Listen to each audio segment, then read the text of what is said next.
Hey, welcome to Roleplay Cafe. It's still here yet again. Playing catch up on RPG A Day 2025 live. All right, we're doing day 23 on day 24, but day 23 prompt being recent. Well, okay, I'll go into what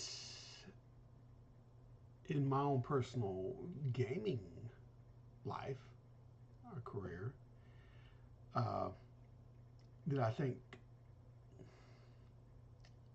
I've seen D&D go from more of and experienced it for the vast majority of my life as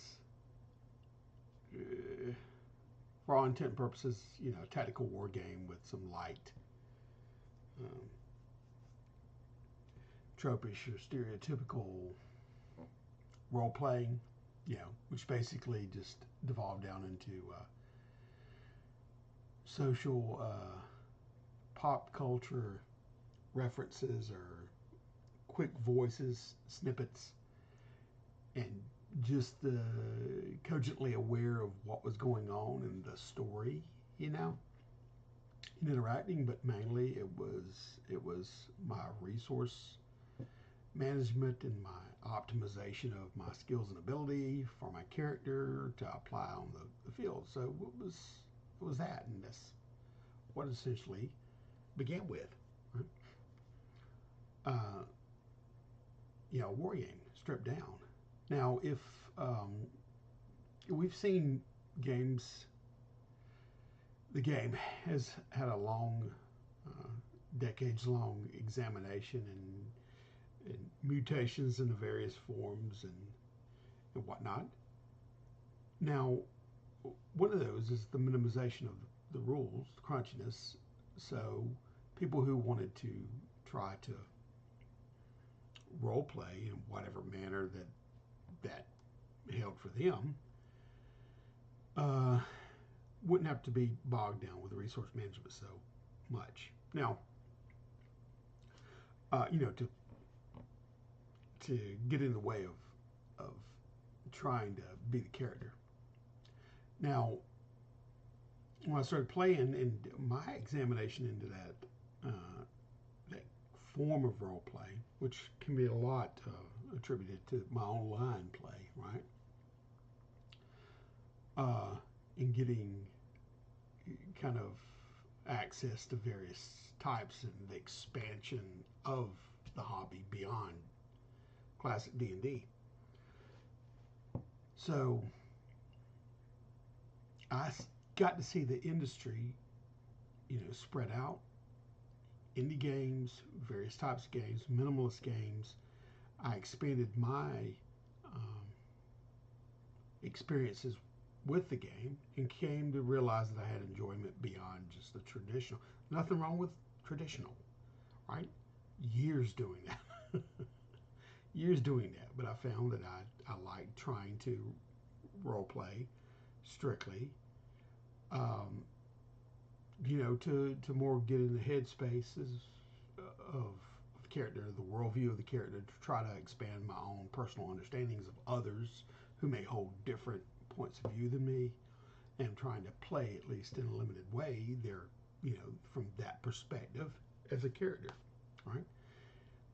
So that was enticing, encouraging, and fun, and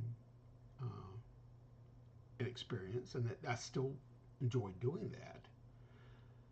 So that kind of um, I tracked with that um, change in how games were playing. At least I played a lot of catch up myself, into realizing the different forms of what began, with basic and chainmail and everything in D&D, right? How the concept was explored, it was expanded, and I got to play uh, in a broader expanse of the concept. So I would say that concept, to me at least, had my own personal life has recently happened in the overall spectrum of, my gaming life.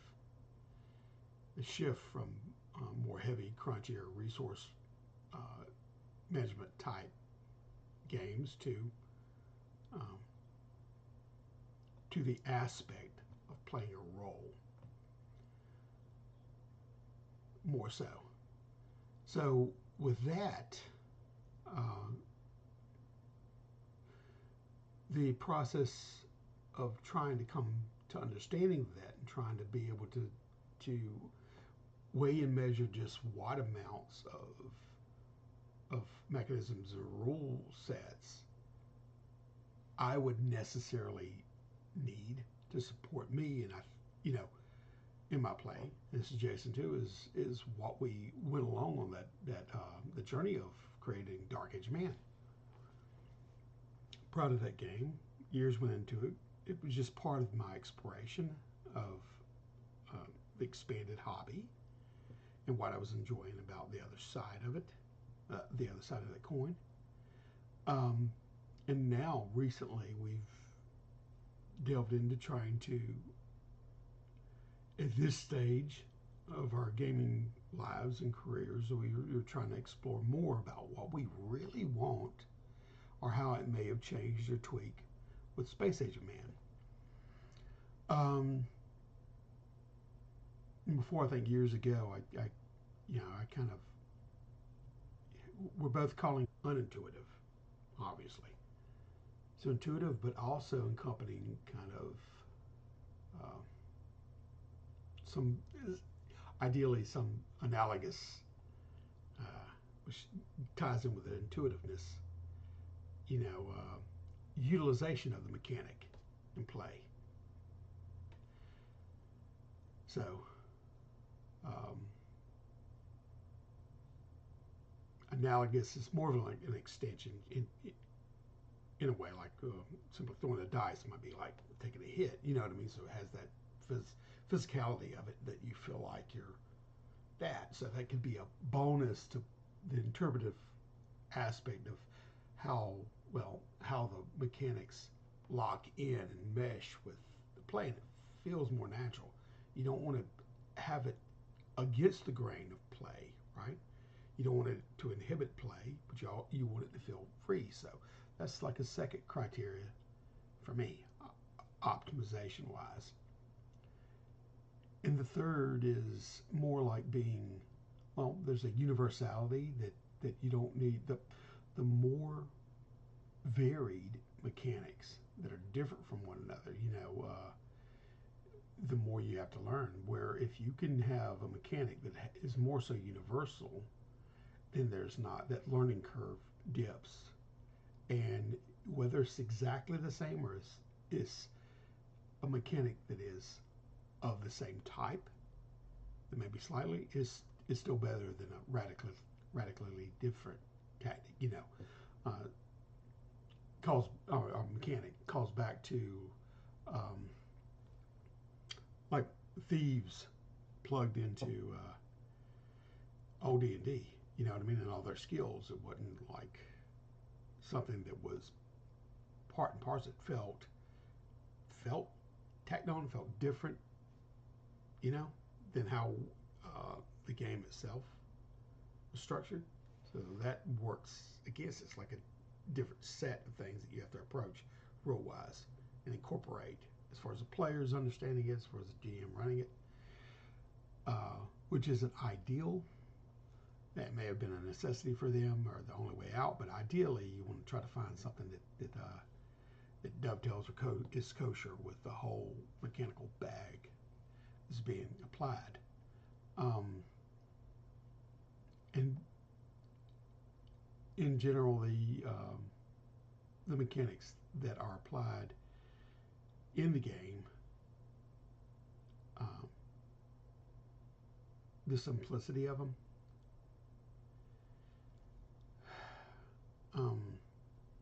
and letting, as far as another criteria for me, not having to unnecessarily go to the depths of granularity to where you're weighing or measuring every little instance, like the weight of this sword compared to that sword, to this and that and that. I think it's kind of a illusionary, ultimately an illusionary uh, feeling of safety or feeling of like that, that you've got everything accounted for, and there's a fairness to it whenever the dice predict the outcome. There's a certain degree, but it's still dice. We have to let our dice or whatever mechanism you're using, cards that deal with probabilities and your chances.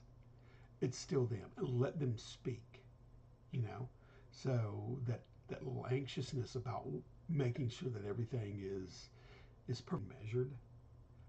You have to let that go and trust that you know things are. Um, the dice is still going to roll in a certain way, in a certain manner, and up to a certain point, it becomes a moot point um, to get that granular. When it works against, I think, the overall experience and flow to my preferences, especially.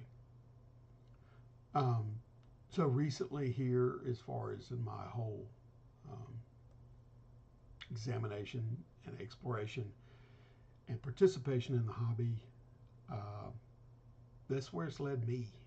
I don't know where it's led you. There's enjoyment to be had, and a myriad of ways. I still love playing board games with European, which is heavy resource management.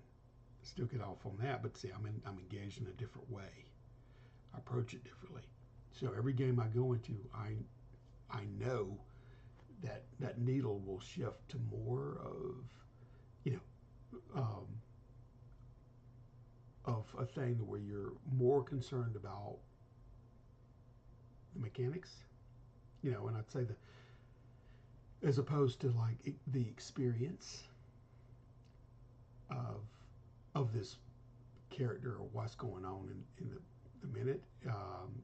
The mechanics, to say a fifth and a sixth point, I believe that the crunchier you get, the more the switching costs, or the unplugging, and the focus on that to get uh, back to the game and the immediacy of it.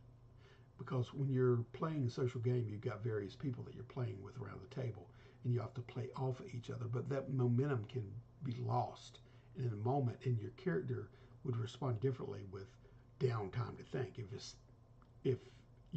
it's in a game where you have downtime overnight, yeah, that's fine. But when you're in the moment, something's going on. That little pause, let me think about this, and then how I'm going to react. It isn't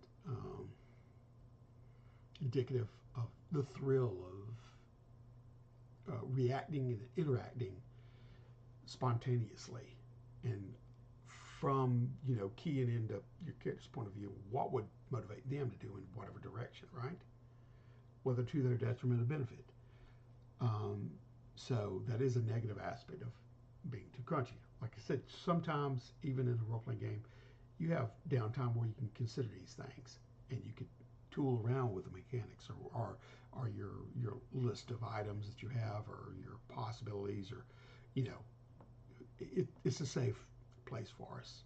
I think we all, um, a lot of us have a tendency to not really want to engage in the immediate, like live action role play, as far as the classic pause. Let me think about what I need to do, and it go, like the old maybe Dragon Age, or on a role play game, video game wise, to where you're pause and play. I love those games too. And then there's other ones where you have to think on your feet, fleet on your feet, and involve and engage yourself. And there's a thrill to be had from that. It's two different perspectives. But the more crunchy it is, for most instances, you're going to have to eliminate the possibility of like active, interactive engagement across the table. Um, there is another aspect of engagement and play that that for me, number six, and I'm drawing a blank here, um, to where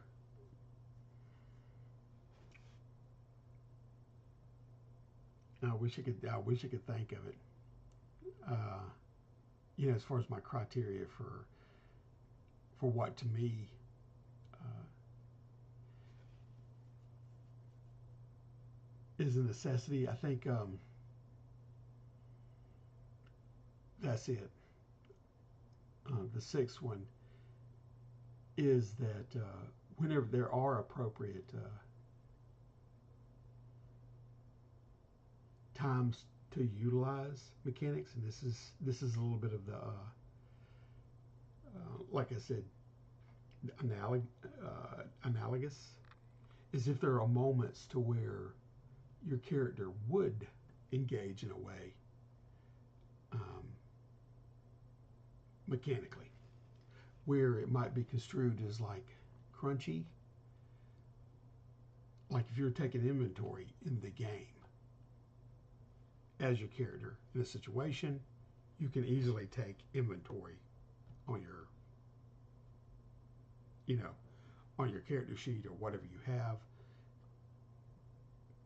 It makes sense. That's still what I say. The associativeness of what you're doing mechanically in game, ideally for those two to dovetail and be representative toward each other, like you would do some research. I'm going to the library to do some research, and then you can flip through your book, find out what you need. It gives you that time to do that. So that's appropriate. You know, um, there is, anything that would lend you to pause or gather something in the game would also allow you to do this. I mean, as a character in the game, would allow you to do this in real life. That to me is what needs to be done.